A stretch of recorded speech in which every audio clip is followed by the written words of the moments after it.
The bells of Eldoria rang from sunrise, announcing the engagement of Princess Elara Vane to Prince Cashen Revel, heir to the neighboring kingdom of Vale Dorn.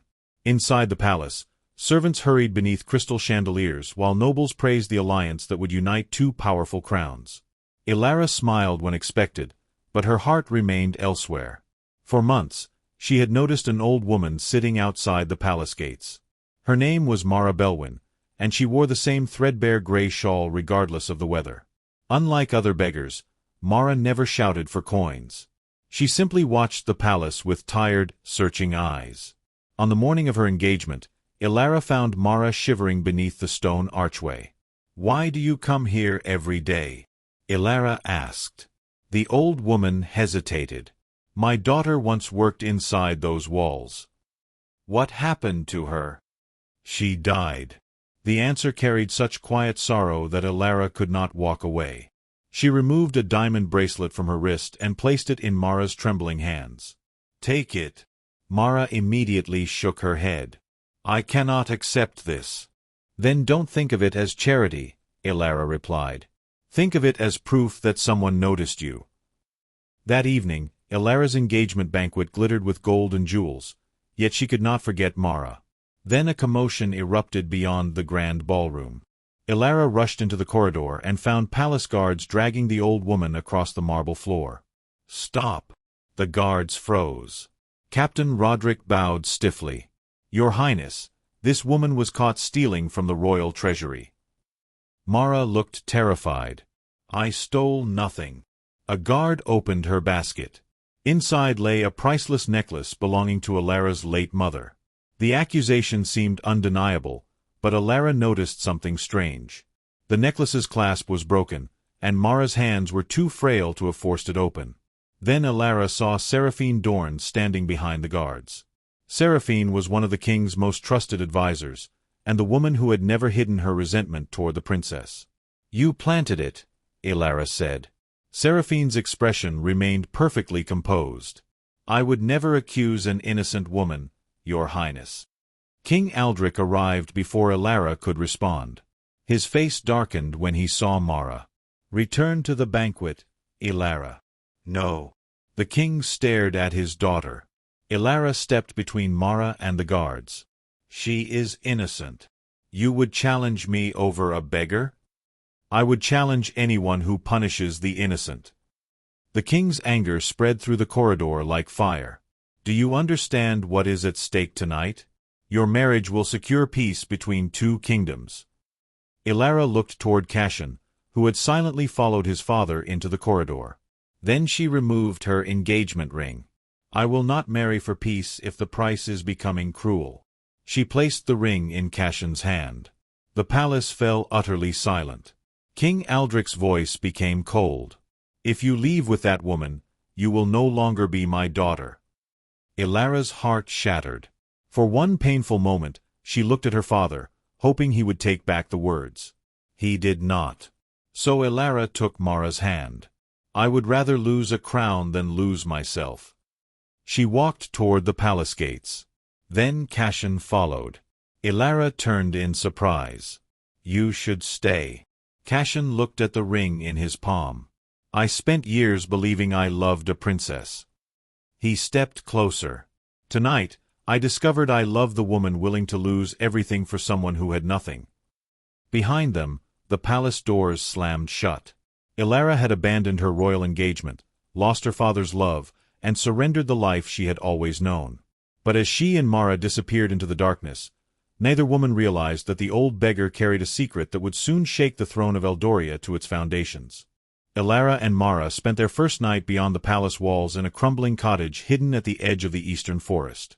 The roof leaked, the fireplace smoked, and the bed was little more than a wooden frame, yet Elara felt strangely lighter without the weight of her father's expectations pressing against her shoulders. By morning, however, reality arrived. She had no money, no royal protection, and no place to return. Worse, King Aldric had already declared that his daughter had abandoned her duties and dishonored the crown. Across Eldoria, rumors spread that Elara had thrown away a royal engagement for the promise of riches from a mysterious beggar. Mara listened silently as Elara read the accusations aloud. "They believe I betrayed my kingdom," Elara said bitterly.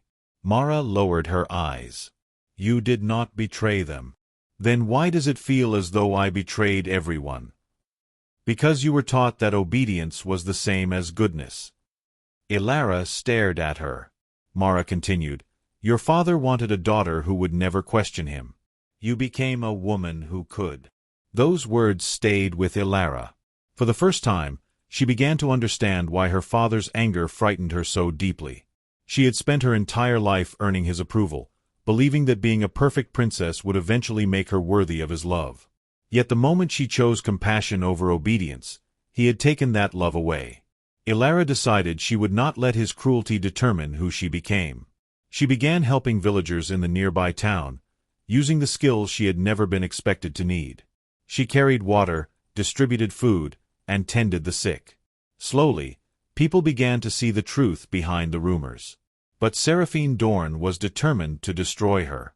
One evening, a mob surrounded the cottage. Traitor! Thief! Leave our kingdom! Elara stepped outside while Mara watched anxiously from the doorway.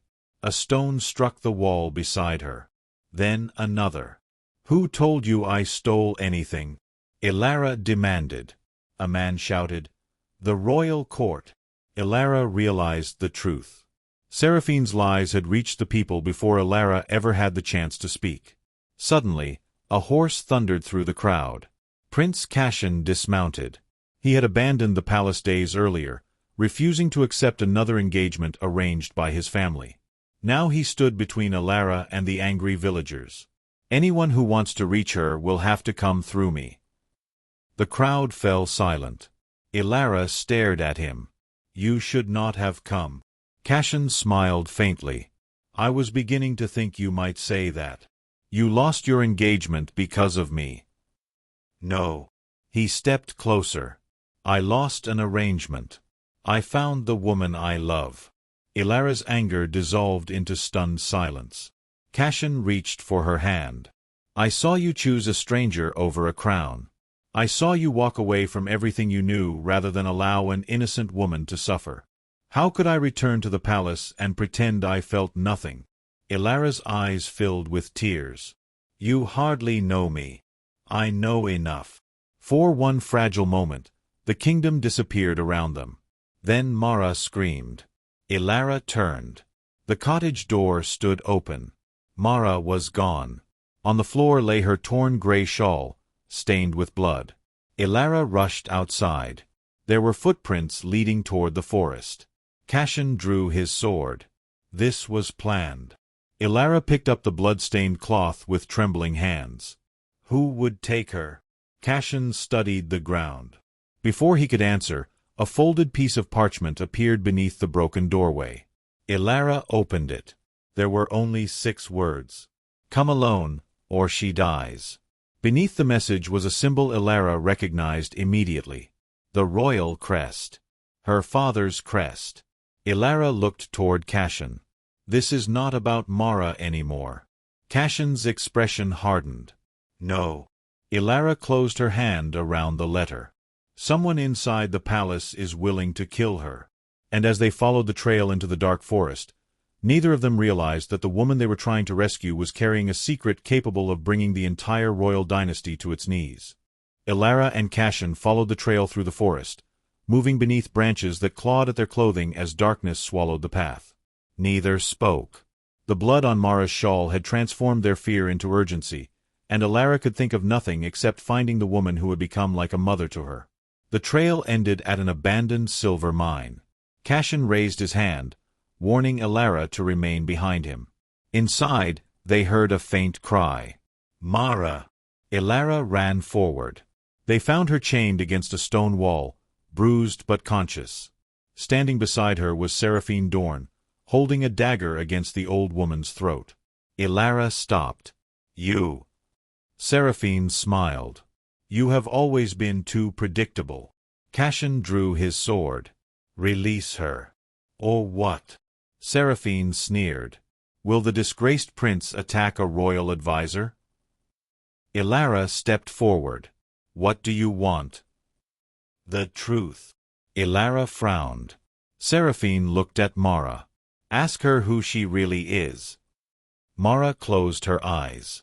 Elara's heart sank. Mara, the old woman whispered, I am sorry.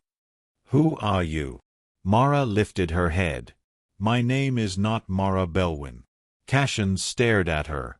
My name is Maribel Ardent. The color drained from his face. Ardent.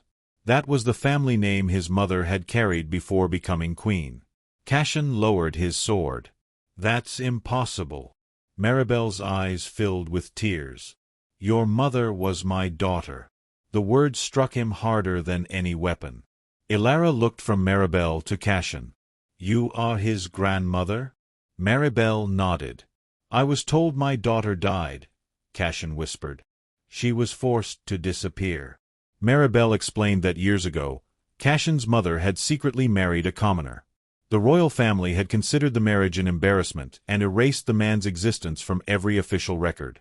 When a child was born, they hid his true lineage and raised him as a political heir whose history could be controlled. That child was Cashin. Seraphine had discovered Maribel's identity and the evidence she possessed. But the family secret was only part of the danger.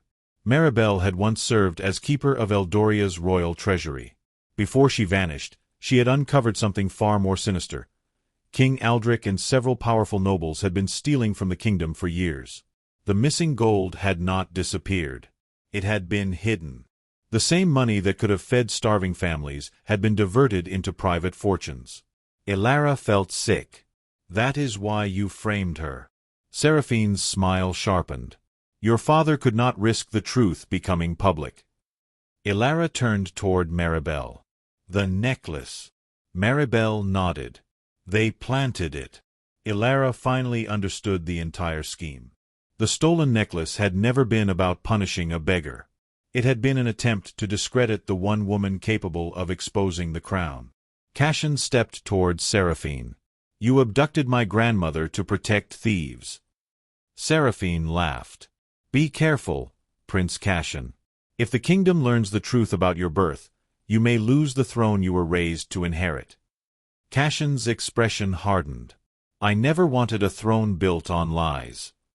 Suddenly, footsteps thundered through the tunnel. Elara turned. King Aldric entered with armed soldiers. Her breath caught. Father. The king looked at Maribel. Take her. Cashin moved in front of the old woman. No. Aldric's gaze shifted toward him. You have no authority here. Cashin's voice was steady. Perhaps not. Elara stepped beside him. But I do. The king stared at his daughter. You were warned to stay away. You were warned to stop hurting innocent people. Aldric's face twisted with anger. You know nothing about what it takes to protect a kingdom. Elara looked around the mine. I know exactly what it costs when those in power protect themselves instead. The soldiers raised their weapons. For a moment, no one moved. Then one soldier lowered his sword. Another followed. The captain looked at the king. We were ordered to arrest a criminal. His eyes moved toward Maribel. But I see no criminal here. Aldric's authority began to fracture before Elara's eyes. Seraphine suddenly seized Maribel and dragged her toward a hidden passage. Elara chased them. The tunnel collapsed behind her. Dust filled the darkness. When it cleared, Elara found herself trapped with Seraphine and Maribel beside an underground river. Seraphine raised her dagger. Your kindness has cost you everything. Elara stared at her. No. She stepped between the blade and Maribel. It has shown me exactly what everything is worth. Seraphine lunged. They struggled at the river's edge. Then Seraphine slipped. Elara caught her wrist. For one breath, their eyes met. Elara could have let go. Instead, she tightened her grip. I will not become you. But Seraphine suddenly grabbed Elara's arm. Both women fell toward the raging water. Maribel screamed. And from somewhere beyond the collapsing tunnel, Cashin shouted Elara's name. Elara heard Cashin's voice just before the river swallowed her. She struck the freezing water and was dragged beneath the surface. Darkness closed around her as the current twisted her body through the underground passage. Then a hand seized hers. Cassian. He fought against the violent current, refusing to let her go. Elara tried to pull him toward the surface, but the river dragged them deeper until Maribel threw a rope into the water. Cassian secured it around Elara first. The soldiers pulled. Elara reached the shore, coughing violently, but Cassian was swept away. Cassian. Without hesitation, Elara plunged back into the river. She found him beneath the surface and wrapped her arms around his unconscious body. With the soldiers pulling desperately on the rope, she dragged him toward safety. When they finally reached the shore, Cassian did not move. Elara pressed trembling hands against his chest. "Please." Nothing. Tears filled her eyes. "You cannot leave me now." Cassian suddenly coughed. Elara collapsed against him, sobbing with relief. He opened his eyes weakly. "Did you just cry for me?" Elara struck his shoulder. "You're impossible." Cassian smiled. "And you're still terrible at cooking." Their laughter broke the terrible tension, but the danger was far from over. By dawn, the truth had reached the kingdom. Maribel's evidence exposed the stolen treasury funds, the forged accusations, and Seraphine's conspiracy.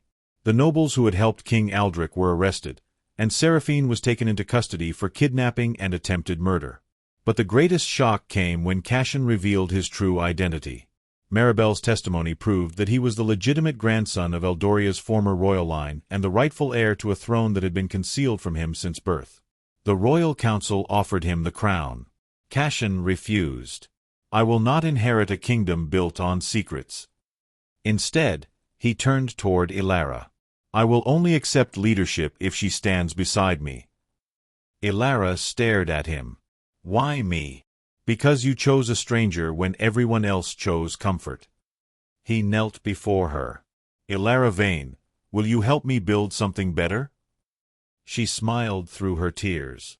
"Only if the palace gates remain open." "Agreed." "No one is punished for being poor." "Agreed."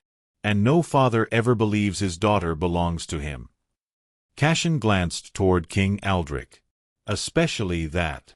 Months passed. King Aldrich surrendered the crown and faced judgment for his crimes. Yet Elara could not forget that beneath his cruelty was the father she had once loved. Then, unexpectedly, he asked to see her. They met beneath the palace gates where Elara had once walked away from everything. Aldrich stood without his crown. "I thought I was protecting my kingdom," he said. Elara looked at him sadly. "You were protecting your pride." He lowered his head. "I know." Then the former king did something that stunned everyone watching. He knelt before his daughter. "Not as your king," he whispered. "As your father." Elara's eyes filled with tears. "I never wanted to lose you." "I know." "Then why did you let me go?" Aldrich looked toward the open gates. "Because I was too blind to understand what you were becoming." He returned the royal necklace she had abandoned. "Take this." Elara shook her head. "I don't want a crown." "Then don't wear it as a crown." He smiled sadly. "Wear it as a reminder that you changed the kingdom without ever needing permission." Elara accepted it. Years later, Elara and Cassian married in the village square rather than inside the palace. Nobles stood beside farmers, servants beside ministers, and Maribel sat proudly in the front row. The kingdom was transformed. The elderly received shelter. The hungry received food. The palace gates remained open. And every year, the people celebrated the day Elara had walked away from her crown to save a forgotten woman. They called it the Day of the Open Gate. But the greatest surprise came years later when Elara discovered that Maribel had one final secret. Cassian's mother was alive. The woman believed lost forever had been living under another name, waiting for the day it was safe to return.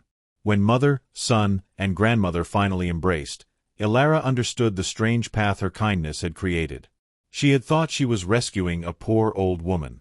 Instead, she had reunited a broken family, exposed a corrupt throne, found the love of her life, and helped rebuild an entire kingdom. One evening, Elara's young daughter asked her, "Mother, Is it true you gave up everything for a poor old woman?" Elara smiled. "No, darling." She looked across the garden at Maribel, surrounded by family. "I gave up everything because I thought she had nothing." Then she took her daughter's hand. "And I learned that the people we think need saving sometimes save us instead." Above them, the palace gates stood wide open. And for the first time in generations, no one stood outside them begging to be seen. The kingdom had finally learned what Elara had known all along. A crown can command obedience, but only kindness can change a heart. And sometimes, the greatest queen is the woman brave enough to walk away from the throne.